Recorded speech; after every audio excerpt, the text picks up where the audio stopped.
ran unabated down the left sideline. And as Carson Wentz's pass arrived, it sailed right through his fingertips. It would have been a go-ahead touchdown. Easy for me to say. It would have put the Eagles in front, and they might have won the football game. Instead, the Eagles were faced with a 4th and 8. Zach Ertz comes up just short, and that's what it was all night. The Eagles were just coming up short. They were valiant. They lost Deshaun Jackson. They lost Alshon Jeffrey. They came back. Freaking Carson Wentz was unbelievable in the 4th quarter, but they come up just short in Atlanta. The Week 2 Blues hit the Eagles again. So they're now 1-3 in Week 2 in Doug Peterson's tenure. They go down 24-20 in Atlanta, and they fall to 1-1 on the season. Philly 500 is here. I am Adrian Fedke. Away games I can do with you. I love it. I missed you. So I'm very excited to have you to do this with, man. Last week it was like not having my better half. I need you. I need you with these recaps. So I'm glad to be here with you and doing this. Dude, it's soothing because we needed this. It sucks because we came into this game, we were concerned, and we're like, we think the Eagles are going to lose this game. This is what we thought coming in, and even though we thought it was going to happen, and it happened the way I kind of predicted, it still sucks. And just the way it all unraveled there in the 4th quarter. I mean, that was a unbelievable drive there to go ahead 20-17. That let me see here. You want to know what I wrote down on the 3rd and 9? Holy fuck. Did Wentz just do that? Holy fucking shit! Exclamation points, 10 of them. That's what I wrote down in my notes. Look, this was this was a game that beat you down. And in the first quarter, Wentz was horrible in the first quarter. I mean, he was horrible. But it was more than just him. The whole offense, when Deshaun and Alshon went out, the Eagles really got, they didn't know what to do. It seemed like that whole, to me, it seemed like they were just trying to get to the half. Yeah. But they rebounded. And to see this team fight the way that they did. And look, I dealt with a lot of Carson Wentz haters in the first half. And even in the 4th quarter, because anytime something goes wrong, they blame him for it. But I thought that Carson Wentz, I thought he was clutch. I thought he did everything he could do in the 4th quarter to give this team a chance to win. I don't know what else he can do. And I have a huge problem with Nelson Aguilar dropping that ball. You cannot drop that ball. That was a touchdown. And he dropped it. And I just can't get that on my mind. I just can't. It was it came right after the touchdown from Julio Jones on the 4th and 3. I mean, the game could have been potentially over at that point almost in the Eagles' favor. Instead, he goes all the way. I think it was 50. Was it 53 yards, 54 yards? Something big, something over 50. Yeah. So he goes all the way, and then the Aguilar play came on the second play of that ensuing drive. I mean, he was running down the sideline. Nobody was catching him. All he had to do is hold on to that ball, and he scores a touchdown. I don't know if people understand. He was scoring a touchdown. That was a touchdown. So and he dropped it. I can't get over that. He beat Isaiah Oliver off the line. And yeah, like you were saying, I mean, there was no safety. There was nobody. I don't know if he was concerned about his safety lurking because of the game and how hard hitting it was, because he took a shot earlier, if I remember, in the end zone. Because even 2 plays later, Sproles dropped the ball coming out of the backfield. I mean, these Falcons linebackers were hitting tonight. This game was just battering and bruising on both sides. It was. So you had that Aguilar play, and And then you have this 4th and 14 where he comes up with this miraculous catch downfield, which was unbelievable. Right. But that play was, I just hope. I mean, I guess he bounced back from it on the heave downfield, but this is one of those plays I hope doesn't spiral. Well, people were saying on my stream, well, Aguilar made up for that pass. I'm like, he didn't make up for the pass because he got to score a touchdown. That was a touchdown. We're only at the 20-yard line, Yeah. And then you look at that 4th down play. I mean, I thought Carson had nowhere else to go but to throw it at Zach Ertz at that point. He had pressure, I think, coming right up the middle. He had to get rid of the ball. I mean, it's just one of those things. I didn't think the offensive line was that good tonight, to be honest with you. Well, he was escaping a lot, and that one play, I'm trying to remember. Well, you had the Ertz play where he didn't get enough depth, obviously, on his route, and then he comes up short when he tries to make the turn upfield. So, yeah, that was just unfortunate. And I'm trying to think back. So, hold on. I'm trying to go back to my notes here. I'm trying to remember because all I wrote down was, again, how the fuck did Wentz just do that holy fucking shit? Are you talking about the 4th down where he threw it up to Aguilar or the one where this was it was a 3rd and 9 where he scrambled out of pressure. He went through. So he stepped up and went through the pressure, right? And then he almost had his knee down. And then it was that close, dude. To Matt Hollins. And that play was praise Jesus. Praise thy ginger. God bless you for making that play. Unbelievable. No. I mean, look, he was not good in the first half. I want to make sure people understand that. He had a pass rating of 6. Okay. Oh, he was awful for 2.5 quarters. But you want me to tell you something, Philly 500? Because we are sponsored by Sugar House Casino here. The new radio station here, Fox Philly, the Gambler, Fox Sports Radio, Philly, the Gambler.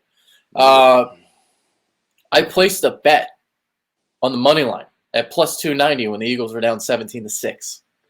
I put only $10 on it, but I could have made just a nice chunk of change there. Yeah, you almost made it, dude. That's something to watch out. So you're able to do in-game betting on the Sugar House Casino. Online, so I can't wait to come out there and go to the Sugar House Casino. I'm going. When we go out there, I'm coming. Yeah, hell yeah, and I'll introduce you to some people, and they're that'll be fun. I'll look it up. But I mean, dude, this is just a weird game. You lose Deshaun and Alshon at this, in the same game. And it just they never could get the running game going. And I thought that in the first half, I really thought they needed to lean on that running game early, and they didn't. They just did not do it. And I think it hurt them. I don't know, man. It's a hard one. It's a hard one. This reminds me a lot of that Kansas City game that we lost in 2017, week 2. Where Carson threw the interception at the end and people were on him, but we had chances to win it, but we couldn't stop the big plays. And Julio Jones on that 4th down where he scores a touchdown is just crazy. At the end of the day, he goes 25 of 43, 231 yards, 1 touchdown, 2 interceptions. Obviously, he had those 2 interceptions in the first half. But I want to get back to the running game. So let's talk about this. Miles Sanders, 10 carries, 28 yards, 8 carries for 18 yards for Jordan Howard. So 21 carries for 49 yards in all for the Eagles on the ground, which was not good. So you look at a 48-21 pass-to-run ratio here. I saw Dalvin Cook run all over Atlanta last week. They ran it along the boundaries, and I thought that, in the running game that we were going to get some Miles Sanders and some Darren Sproles along the boundaries in that outside zone play, the sweep plays. And I just didn't see as much running as I thought they would get, especially when Jeffrey and Jackson went down.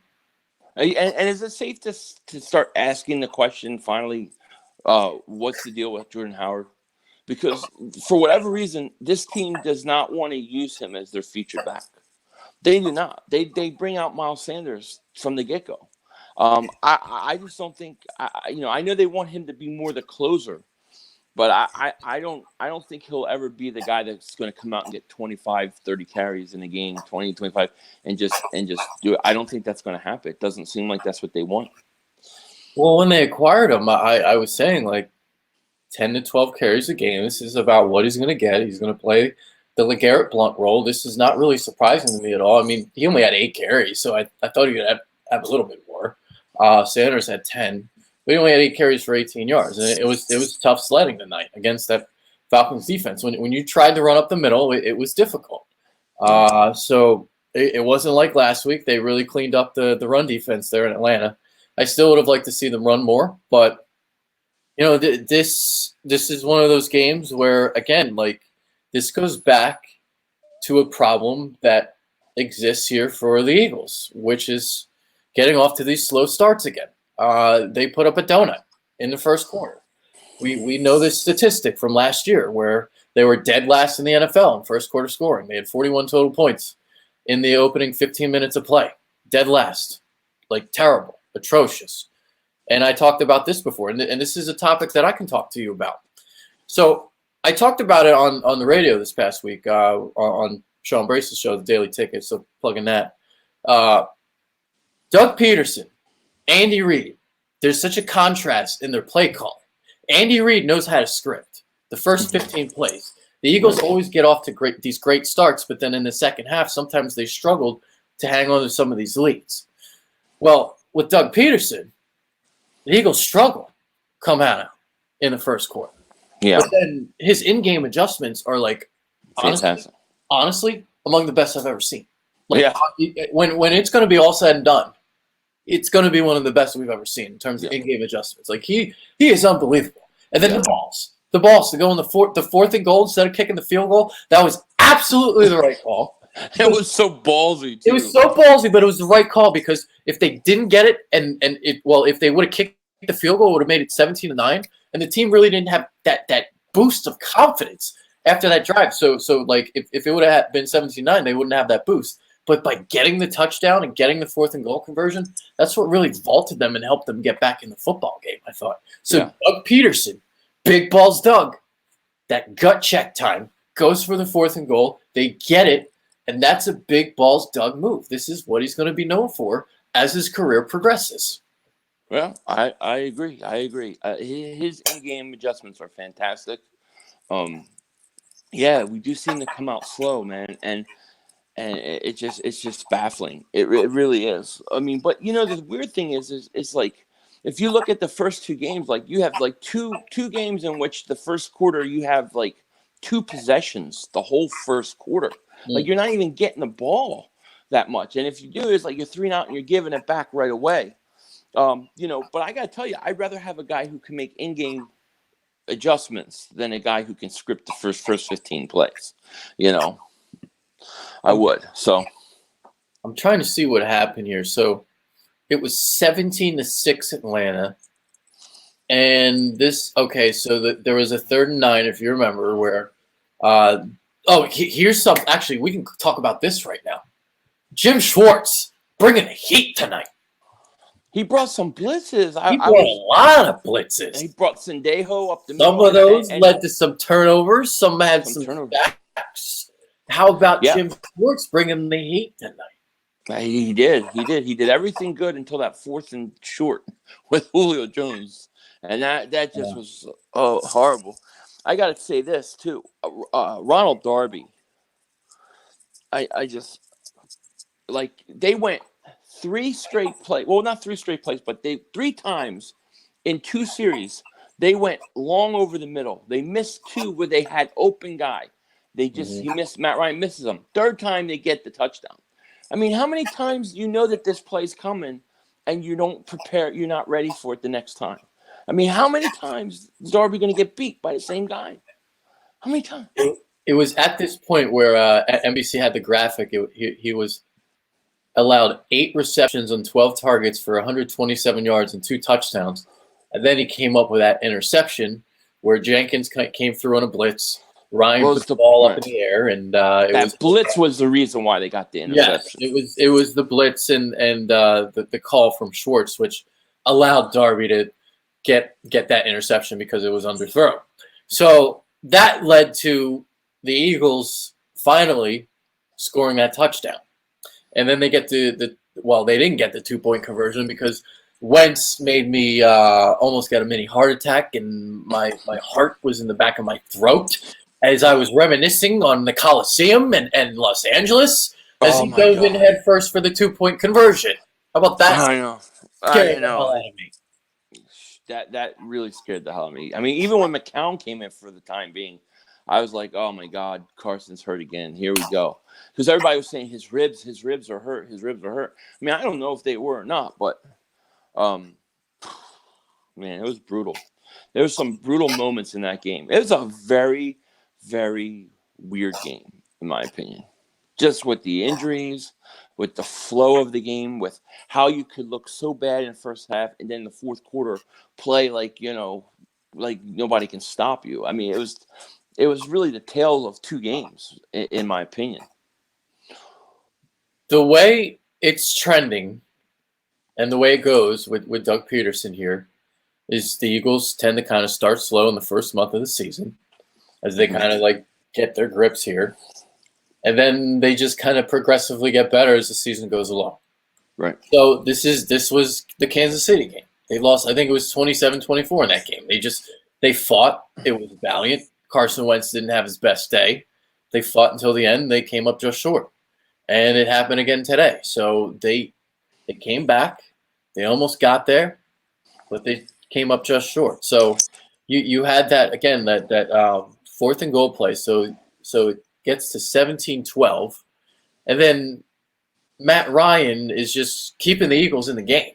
So he throws his interception to Nate Jerry. Who tries to run it out. Yeah. Like ding bat. Like, geez. And the ball almost came out. I know. Oh. And then how about, dude, so I had this down in my notes too. Wentz was ruled in the grass when he wasn't. Do you remember that? Oh yeah, with the shirt where they just that was the Redskins play all over again. Oh my God, dude, that was so annoying. It was terrible. They just called the play dead. I was like, are you kidding me? Yeah, that was horrible. Horrible. So like that led to a punt, and then Atlanta gets the ball back, and that was when Schwartz brings Sendejo on a blitz. That was a sack on 3rd and 9, so the Eagles get the ball back. And then from 11:43 to 3:13, the Eagles possessed the ball here in the fourth quarter. And this is what we talked about last week when we were texting each other in the little group chat that we got. With we got a group chat with me, you, and EDP, and then we got me, you, and Rhodes. That's right. Rhodesy. And just draining this clock. 8 minutes, 8:30 off the clock. The Eagles, they convert a 3rd and 6, a 3rd and 9. They convert a 3rd and 1 with a sneak, and then they score in the sneak on the touchdown. So this is what the Carson Wentz detractors get at here. Like it's the fourth quarter. What has he done in the fourth quarter? Well, this is an instance where he brought the Eagles back. Unfortunately, he didn't do it on the final drive. Aguilar unfortunately dropped the touchdown. Yeah, well, he should have done it on the final drive. Yeah, so I would say that from the Dallas game last year to now, Carson Wentz has trended upwards here in the fourth quarter, and that clutch factor that Joseph Santoliquito labeled him not as. Right. I agree. I think that Carson, to me, I thought Carson was fine. I thought in the fourth quarter, I thought he came up clutch, man. I thought he came up clutch with that drive to go down and give you a go-ahead score. He did it. The people say he can't do it. He did it. Then he goes and he gives you the perfect. He gives you a touchdown pass. He can't help it. Dude, that ball was right in his hand. It wasn't like out. It was like perfect. Oh. And that's a touchdown. That's 2 times. He was wide open. Oh my God, dude, he was gone. It was a touchdown. I was like watching it, and I'm jumping up, and I'm like, why is he slowing up?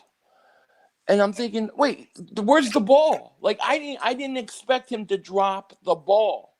That was it was a touchdown. That was a touchdown. Now maybe Atlanta comes out and goes back and wins it. I don't know, but I mean, you can't fault Carson for not being clutch in this game. You can't say anybody says that is they're just hating on the guy, as far as I'm concerned.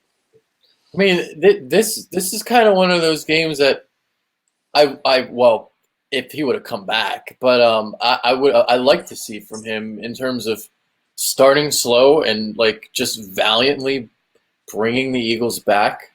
There's some character that you build when you win a game like this, but they didn't win. They didn't come back. I think there's character to be built even on a loss like this, because I think that he can go back and say, man, I was really bad, but I stuck through it. And when the team needed me the most, when it needed to come up big, I put my team in a position to do it. And I think that you can grow on that. I definitely think he can grow on it. I think really what happened in that first half, in my opinion, I think the reason why he was so off was because you basically had both of your receivers go out, and he had these other guys he really had to work with. You looked a couple times, some of those guys weren't even open, and he was getting knocked around. And I just think for half, I think everything got kind of thrown off until they were able to go back in, to the locker and kind of make adjustments and regroup a little bit. But I think even in a loss like this, I think there's a lot of positives to take out of it. I take positives in that Carson showed up in the fourth quarter. He didn't miss a wide open guy. He didn't overthrow somebody wide open in the end zone. He didn't throw an interception. He was there. He did everything he could do to bring us back. Yeah. So I would agree with that point. And then the other thing, I did think Carson was a little bit off in terms of sailing the ball. Even if you remember the great catch by Aguilar on the right sideline where he had to really leap up and get it. That's what Carson was kind of doing the night before, like the fourth quarter. He was kind of sailing a little bit. And that is a tendency of his when things go awry. So he sails the ball. And so he threw 2 interceptions. The first one was basically a punt where he just launched the ball downfield. Just basically imagine that Cameron Johnston pinned him inside the 10 because that's what happened. Well, yeah, and nobody was open, and he just kind of threw it up there. So that didn't bother me. The second one was bad. Yeah. Trying to remember what he did on the second one. He threw to a guy sitting on the ground. Yeah. How the hell did you throw it? How did you hit him perfectly? Yeah. It was a horrible throw. Carson was bad in the first half, but I thought, like you said, in the fourth quarter, he came alive. When it mattered the most, he came alive. Trying to see here. Yeah, so the 3rd and 8, he got flushed right, put it up like a punt. Just not. Oh boy. Yeah, Sam Malo, I got some bad marks on him. He was horrible. Yeah. The offensive. I was in agreement with you. It wasn't the best. He had to scramble a lot. He had to escape the pressure, and he got hit like 8 times. Knocked down. It's like he got hit a lot, and then some of it is like you're working with the new receivers, and they're not really getting open. So the line has to protect more. But I didn't think it was up to par either. I mean, it's not often that you lose both your starting wide receivers in the same game at about the same time. You know what I mean? Like, it's a very odd thing, and I think it really threw timing off. And I just think it sent that offense into disarray for a half. But listen, like they got whipped. I mean, they got whipped, but there is that cohesion you got to build too. So it's part of the process. But I got to tell you, in the fourth quarter when it mattered the most, he came up big as far as I'm concerned. Yeah, Sam Malo. He got taken to the woodshed. Yeah, he was awful tonight, dude. He was awful. I mean, what was that, like 3 holding penalties? Oh. I mean, it's just. He was kissing. Yeah, he was grabbing. Yeah. And they were obvious too, dude. I mean, it was brutal. Yep. You know what this game was kind of reminding me of for a little bit, the way the first half was going. Did this make you think of the body bag game a little bit? at all? Did it Yeah, ever I come to your actually brought attention? that up in my stream. I was like, this is Yeah. like the body bag against us. Guys were Yeah. going down like flies. It was I know. unbelievable. I mean, the worst thing is like you're going, at halftime, I'm going, look, we're only down 6. We've played horrendous. We're down 4 or 6. I can't remember. And Yeah. I'm like, we just need a good drive to start the half. And Corey Clement comes out and he fumbles the ball. And he gets up, his shoulders all screwed up. I'm like, Oh you gotta be God. kidding me. God, dude, I forgot about that. Oh my God. Because I'm thinking to myself, all right, it's only 10-6 at the half. Eagles have the ball. Then they fumble. And then they score right after. And that's when I placed my bet with Sugar House Casino. I was like, the Eagles are going to win this game. I I was got so going pissed. off. I got so pissed. I'm like, I'm putting $10 to make $29. Just a little. I was being $10. trolled, dude. I was being so trolled by Cowboy fans. It wasn't even funny, dude. Oh yeah. Let them gloat. It's early in the season. Kellen Moore is a little bit a step ahead of the defenses. The defenses have to catch up. But let's take a look at who Dallas has played so far. So the rest. I'm going to say this. And I mean, They're very good. I said they were going to be very good. oh, So, I think I think the Eagles and them are the best 2 teams in the conference. I stand by that. I I agree. believe it. I agree. And I think they're going to meet 3 times this year. And I'll say this. I know we lost this game. I know this was very painful to watch. It was very hard. But I'm telling you, there's a lot of character type things to take away from this game. There are things to build on. And I think that this team is going to go on a run. I think it's going to be very much like the 2017 season. And this was very much the Kansas City game. I really believe that. I completely agree. And I said coming in that this was going to be the Kansas City game. This was going to be a frustrating loss where they were going to fight back but come up just short. This is what I said in my preview. I didn't say 24-20. I had a little bit more points. I had 30-27 Atlanta. Yeah. But, this is kind of how I envisioned the game going. I envisioned another slow start by the offense. I thought they were going to get down a little bit more, actually. So I thought they were going to fall down like 13-0 in my prediction, and it wasn't that way. It was only, what was it, like 10 – was it 10-3? And then it was 10-6 at halftime, I think. And it was 10-6 at halftime because they got the field goal near the end of the half, right? Yeah. Correctly? Nope.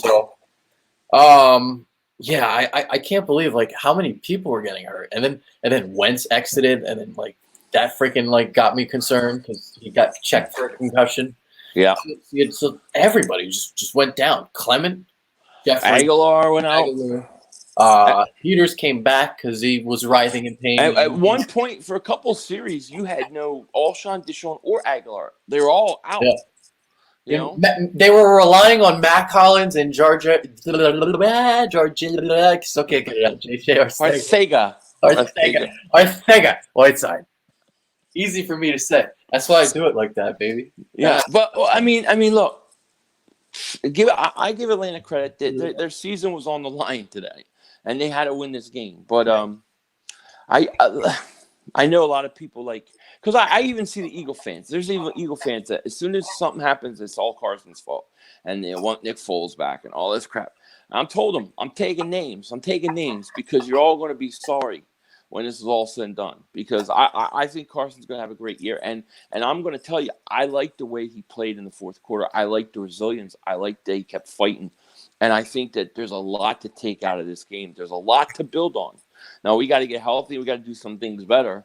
But I'm okay with I'm okay. We can survive this loss. It's week 2. It's week 2 of the regular season. We're gonna be fine. I agree.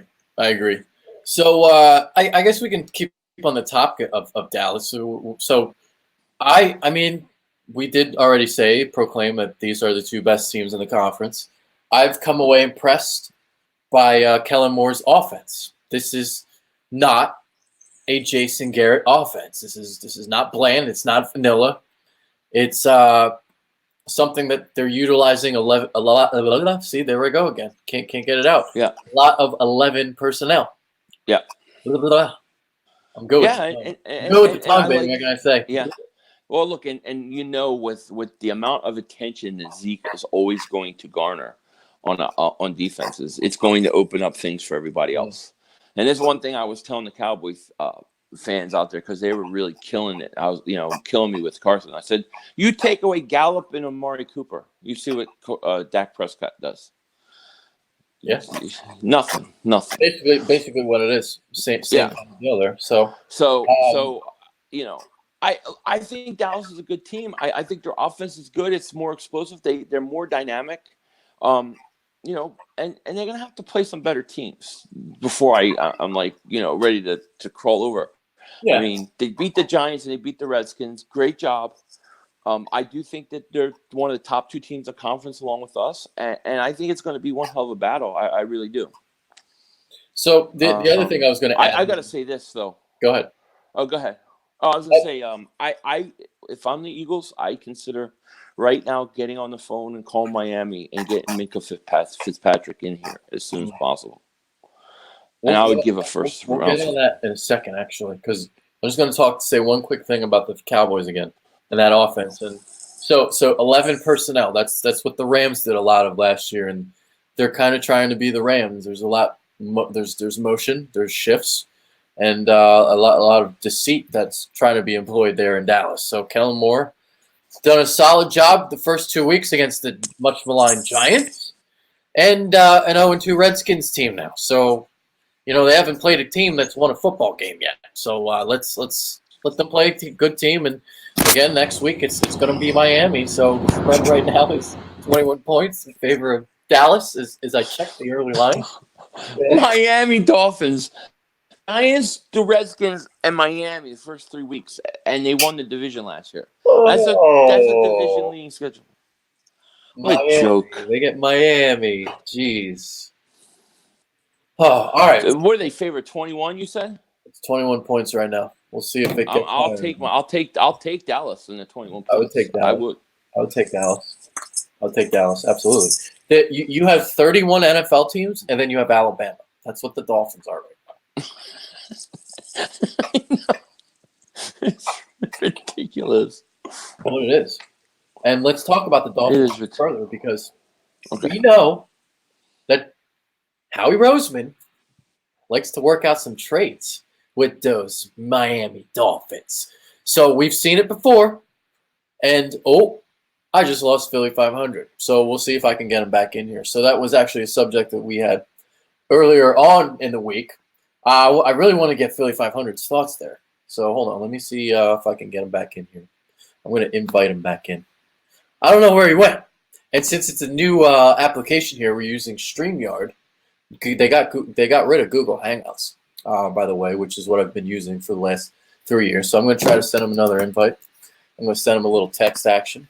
We'll get him back in here. So let's see.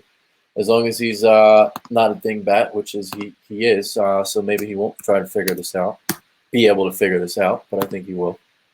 So let's send another invite to the king of dingbats, Philly 500. All right. Sent invite. Let's see if he checks his phone. Let's see if he's aware and up to speed of what's going on here. All right, so we lost Philly 500. Let's see if we can get back in the chat. It is 1 o'clock in the morning here, so it is getting a little late as we've run quite a bit here. All right, so I'll wait for him to come back, and we'll see if he does. And until then, I'm going to see what the chat's all about and see what's going on here. So, all right. Let's see. What do you guys got in the chat? Eagles fans love using excuses. I got no excuses here. Eagles lost a football game. Minkah Fitzpatrick, definitely worth a first, says Philly 0024. I wonder if it might actually take more than a first now. If that price gets driven up, because if a lot of teams are interested and the Eagles have a late first, like if Dallas is interested and Philadelphia is interested, whose first round pick would Miami want? Maybe Dallas, because they would think maybe they wouldn't win the division. I don't know. So if you want to sweeten up the pot, you may have to actually give up more than a first. I don't know. We'll see how this plays out. It'll be really interesting because there's 3 years left on the deal, and including this year, and then you can use the 5th-year option, and then he's obviously very inexpensive because he's on a rookie deal. So Let's see what else we got. We got Philly 500 back.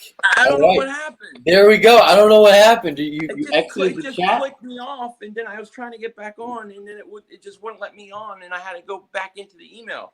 I don't understand. Well, that's because I sent you an email because I didn't know like what happened. So I was like, all right, let's just send him an invite. It just like boom off. Yeah, I was hoping that you wouldn't be too much of a dingbat. I was hoping that you would figure it out, and you did. So I got through it.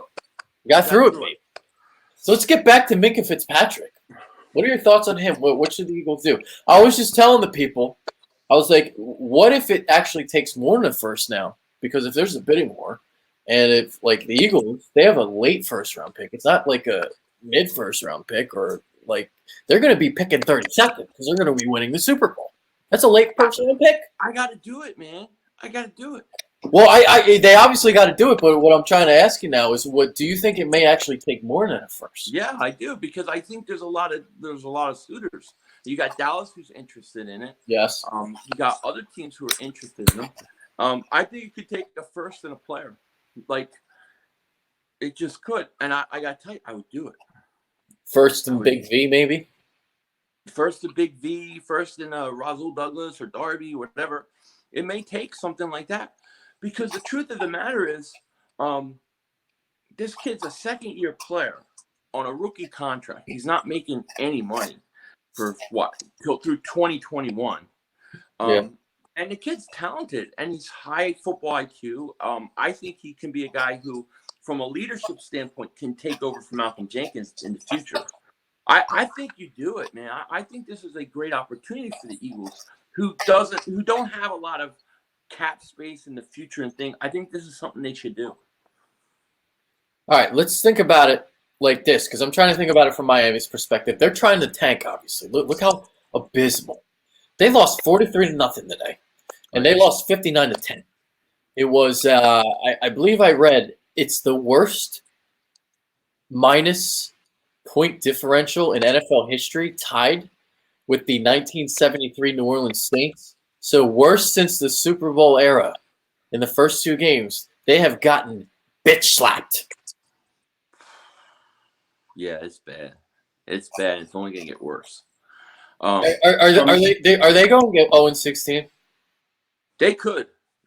This could be 0-16. They definitely could. But the thing about it is, you got to wonder where some of these veteran guys want to go. They all want out. Everybody wants out. So I think they're going to trade everybody. I think they're going to trade everybody. Yeah. I think they just want picks, probably more. That's what I was getting at. Like, do they even want a player? Because they might just want picks. Like, if they want a player, it would be somebody on a rookie contract who they can build. Well, maybe do something like a first round pick this year and a fourth round or a third round the year after. I mean, I don't know, but I would get it done, dude. I think it may take a first and then like a fourth, yeah, or third. I don't know. I mean, would you rather him go to the Dallas Cowboys? No. You know what I mean? Like, I don't want him there. So get it done, and to see what Darby and everything that happened today, I think we need him. I don't think he could hurt. And you're so right about what he would be and taking over for Malcolm Jenkins. I mean, he's basically the same type of player. He's a guy who can cover. He can play in the slot. He can play dime linebacker. He can do whatever the hell you want him to do. He's a Swiss Army knife. I know. I would jump all over him, man. I think that's the right move. I don't know if they're going to do it, but I would do it in a second. Yeah. All right. Trying to figure out here what else we can go over in terms of the football game. I think we pretty much got everything in here. I mean, we talked secondary. We talked Darby. What did you think of Sidney Jones and Rasul Douglas? I thought Sidney Jones played pretty good. Well, he had the interception. Yeah. Interception, so I spoke too soon. I on the Twitter, like I started yapping, and I was like, gosh, like Rasul Douglas should be starting. And then Sidney Jones gets the pick, so I put my foot in my mouth. So I thought Sidney Jones did really good, actually. I thought he had a good game. I liked he had a couple of shots too, man. He hit somebody hard. A couple guys, I thought Sidney Jones had a good game. I thought Avonte Maddox missed a couple of tackles he should have missed. Yeah. But the one play I don't like is that fourth play, that touchdown Julio Jones. on that 4th and 2. If you look at the play, to me, it looked like they got away with pushing Russell Douglas in the back. You know, they got away with it. And I'll have to look at that back. Yeah, I mean, it was kind of it could have been called, but they weren't going to call it, I guess. But yep. I thought Sidney Jones was good. I thought Darby was bad. I know he had the pick, but I thought Darby was horrible. Yep. All right. That's pretty much it. That's all I got on my end. You got any final thoughts here? No, just look. It's only week 2. It's a horrible loss, but we got a lot of football left to play. And don't get your hopes up down. Don't think it's over. Or we suck or all. We're gonna be fine. We rebound, and it's a long season yet to be played. Yep. Hey, listen. I said before the year, the Eagles would go 14-2. I had the Eagles losing in week 2, and this is exactly what's going on right now. So we'll see. I mean, that would mean only one more loss the rest of the season. So yeah, hey, I had them 15-3, and in my prediction video, I had them losing this game too. Yeah. So I expect the big run to come now. It's coming, baby. It's coming. There it is. That is Philly 500. I am Adrian Fedku. What a night tonight. Started off with the pregame show at Jug Handle Inn. Let me tell you something. Those wings, incredible. I don't know if you've ever visited the Jug Handle Inn here in Cinnaminster, New Jersey, because I know you've spent some time here in the Philadelphia area. Yeah. I know where it is. Yeah. So you know about it. Okay. So I do. Dude. I don't know about the wings specifically. Oh, I don't know if you're a wings guy, but I like wings that are like breaded. And these bad boys were they were good. They were really good. I was munching all night. They were tremendous. And I can't wait to do the pregame show over there again because it was absolutely great. So plug for them. They were great tonight. I can't thank them enough. I got a beer right I was doing the show. So I got, they're helping us out, giving it to us good. So a lot of fun tonight. And we're going to get back at it again. So every away game, you're going to be able to do recaps with me. We'll see about the home games. Maybe we'll just kind of do something the day after. I don't know. We'll figure it out on the fly. But we got something going tonight. We got StreamYards. All right, maybe next time we'll use something else. Yeah, we'll figure it out. We'll figure it out as we go. But this was StreamYards, not Google Hangouts. We did something new. That's Philly 500. I am Adrian Fedku. We're out of here. Peace.